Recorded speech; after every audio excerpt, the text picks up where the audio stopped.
কখনো কোনোদিন কারো পারমিশন মোবাইলের গ্যালারি চেক করবেন না। কখনো কারো পারমিশন ছাড়া তার ফেসবুকের মেসেঞ্জারে কে কার সাথে চ্যাটিং করেছে এটা করা যাবে না। কখনো কারো পারমিশন ছাড়া তার মেইলের ইনবক্স খুলে দেখা যাবে না। কখনো কারো পারমিশন ছাড়া কারো ব্যক্তিগত চিঠি পড়া যাবে না। দিস ইজ ইসলাম, এটাই ইসলাম। আমরা ইসলামের শুধু নামাজ আর রোজা আর জিকির আর এই দাড়ির মধ্যে সীমাবদ্ধ করেছি। প্রত্যেকের একটা প্রাইভেসি আছে না নাই? Everyone has privacy and no one should interfere in his privacy or in her privacy. প্রত্যেকের একটা প্রাইভেসি আছে না নাই? মানুষ ছোট হলেও তার একটা সম্মান আছে না নাই?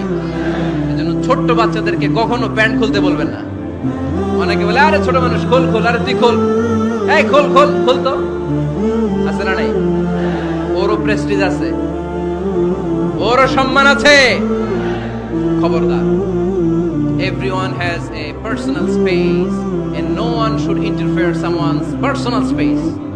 কারো পার্সোনাল স্পেসে যেন আমরা নাক না গলাই। অনেকের বদ স্বভাব ফ্যামিলি ম্যাটার নিয়ে, প্রাইভেট ম্যাটার নিয়ে কথা বলে। ভাই কি চাকরি করে? সরকারি না বেসরকারি? সরকারি। বেতন কত? ওনার বেতন কত? এটা দিয়ে আপনার কি লাভ? ঠিক কি না? মানুষ একটা দেখলে ভাই বয়স কত, ভাই বেতন কত, ফার্স্ট ইমপ্রেশনে, ফার্স্ট যখন আপনি কারোর সাথে দেখা করবেন বেতন কত, বয়স কত, এগুলো জিজ্ঞেস করা যাবে? কেউ যখন কারো ঘনিষ্ঠ হয়, বন্ধুদের রূপান্তরিত হয়, তখন এই কথাগুলো। কিন্তু শুরুতেই প্রাইভেট ম্যাটার নিয়ে, পার্সোনাল ম্যাটার নিয়ে খোঁচাখুচি করা যাবে